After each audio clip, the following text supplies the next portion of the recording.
So my name is James Morrison. I'm a cybersecurity technologist for Hewlett Packard Enterprise. Been with the company about 18 months. Prior to that, I was a 22-year veteran of the FBI working cybercrime out of the Houston office. In particular, started off in the nation states, 10 years ago, that's what we talked about, Russia, China, maybe a little bit of Iran. But the rise of cyber criminal activity over the last really 8 years or so has started to change the paradigm of conversation. I think what it's, if you look at the Mandiant report for last year, Mandiant says that 40% of cyber attacks last year were indirect. And I think that bodes where we're going in cybercrime and in particular data security. We have to have a much more focused idea around securing our data because it's not just about locking your data down in ransomware, it's about data exfiltration. And 70% of cyber attacks last year also included a theft of data and then them asking for money to prevent that. And the JBS attack is a good example of the company paid to prevent their data from being made public. This is our reality.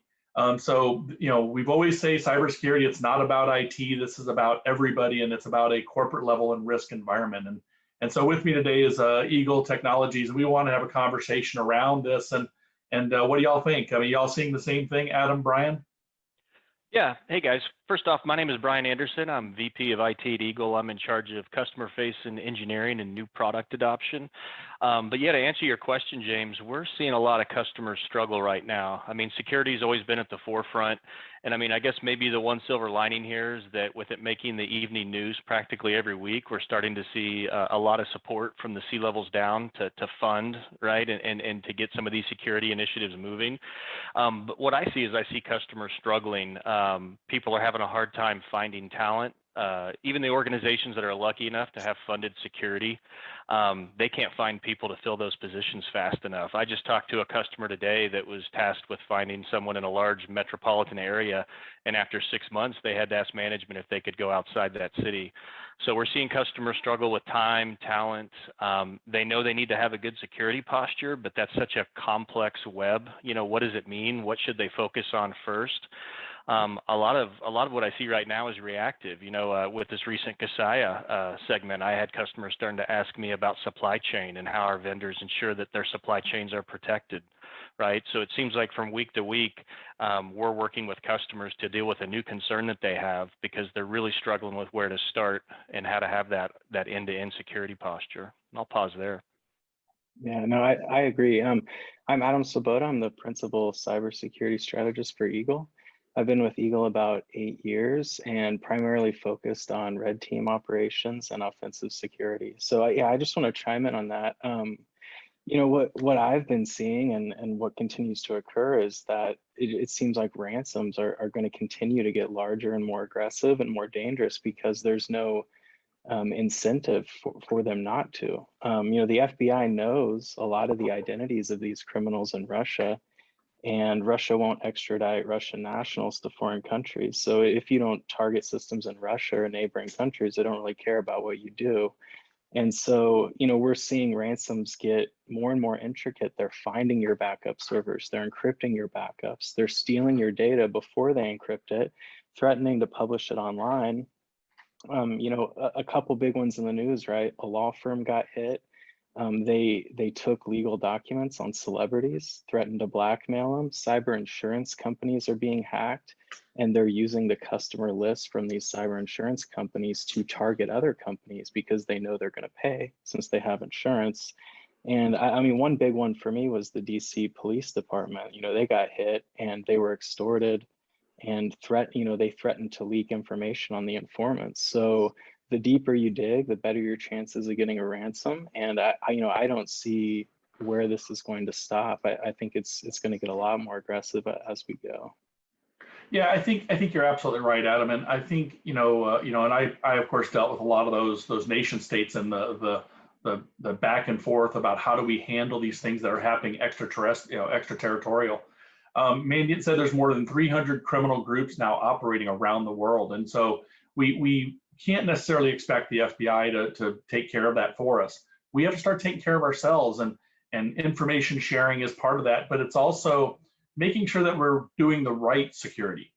So much of what we see is still comes down to things like patching, things like a good security posture, having your backups in a air-gapped location. And cybersecurity is not something you can pay 1 year and then not pay for 10 years. I mean, this is a constant, it's going to be a constant drumbeat. And so we need to have better conversations. And you're talking about being a red teamer. I'm a certified ethical hacker too. Have you had a pen test? Have you had an evaluation of where you stand? And we have to do that. We can't ignore those. And there's a lot of argument around, like I said, for Kaseya, what did they know? How long did they know it? And every company that's going to get hacked is going to start having to answer those questions. Cyber insurance companies are stopping. Now they're coming back and saying, what did we already know? What is your posture? And they're going to do a post-incident review. And if they feel like you didn't do the right thing to secure your network, they're not going to pay your insurance premium. So it's becoming increasingly more important to do it right, and at least do due diligence along the way. Yeah, I mean, working at Eagle as a value-added reseller and integrator, we've felt a responsibility over at least the last 5 years to grow our own portfolio so we can help our customers with this. We've been a backup and recovery powerhouse for decades now, and that gave us really unique insight into the issues our customers were facing. A customer can have a really good BCDR plan. They can recover their infrastructure in minutes, but if they haven't ridded their environment of the bad actor, or they don't know how the bad actor got in, they're just spinning their wheels. So, Adam started working about 3 years ago on our offensive pen testing lineup so that we could help customers have a better understanding of how easy it is to get into their infrastructure.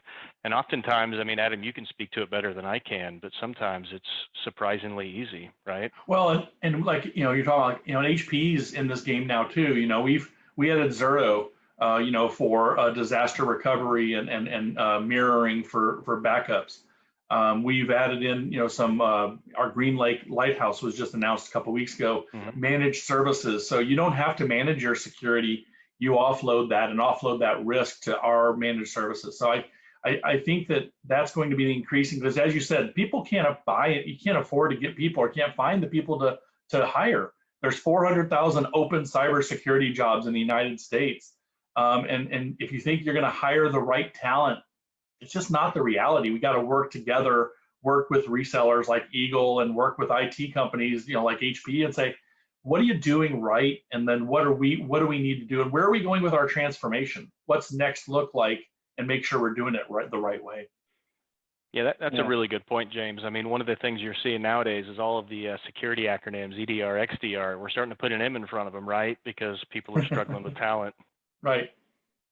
I was just gonna, touch to your point. A lot of the things that I see in pen tests is not only the vulnerabilities and, people often being the weakest link with social engineering and phishing attacks. It's having something in place in your environment that can log or aggregate logs from your endpoints. Like you may get hit by ransomware. There's not a product you can buy that's going to stop you from getting hit by ransomware 100%. But if you don't have the logging in place, a SIM, or you're not taking advantage of, some managed solution where people can look at those logs for you, you're not going to have any hope of tracking that down, looking at the forensical data and figuring out how you got hit, how you can stop it, and how it spread.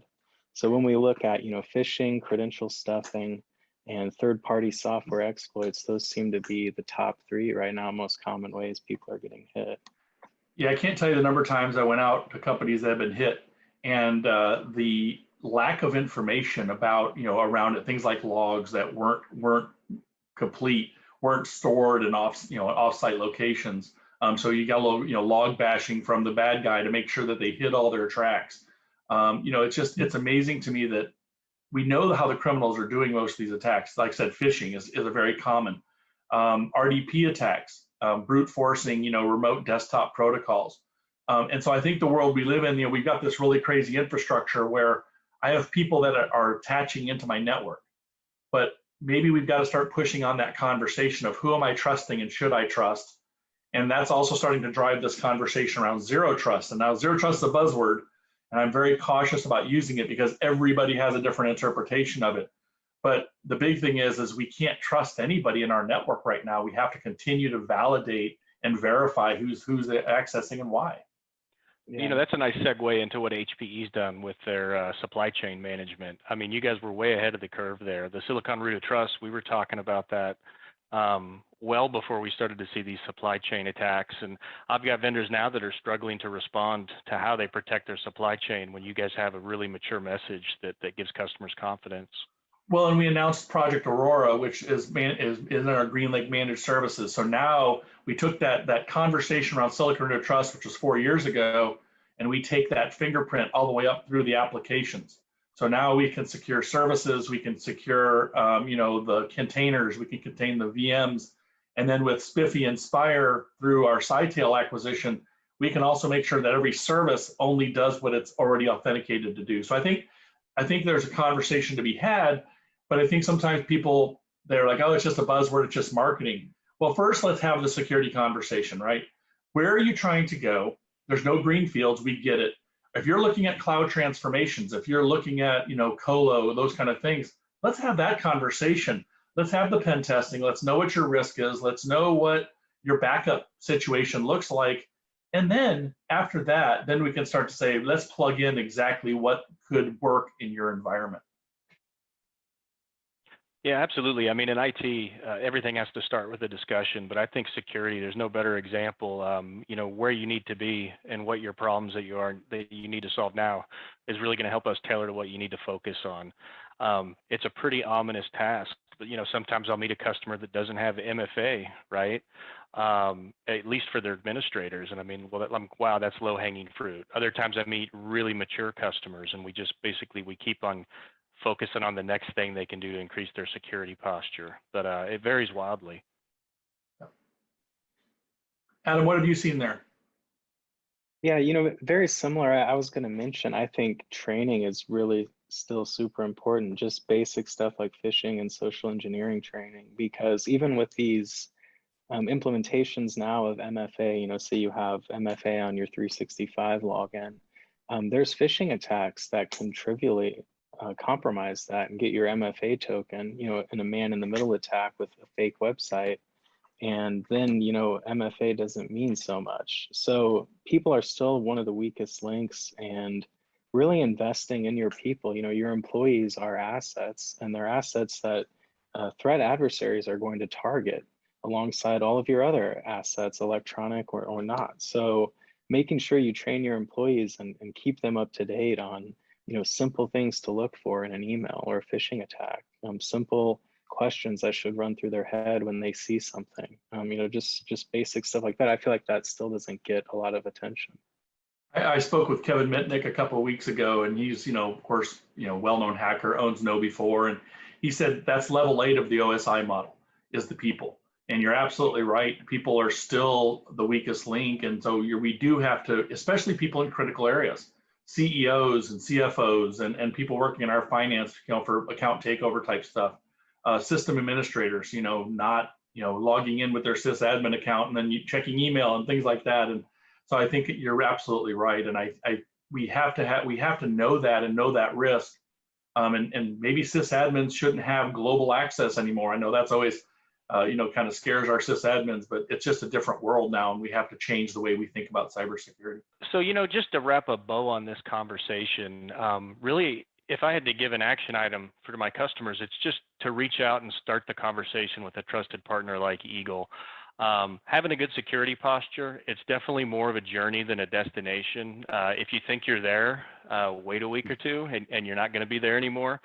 So reach out, talk to someone like Eagle. We're going to ask you the right questions. We're going to find out where you are now and where you want to be, what concerns you. I think that's really the most important thing, is just start talking to somebody. So if you like what you're hearing, just click down and hit the button, I presume is right below me. And we'll reach out to you and we'll further these conversations. This is something that we do day in, day out. We've got the talent like Adam to facilitate things on the back end. And with that, I appreciate everyone else's time here on the call. Thank you. Thank you very much. Yeah, thank you guys.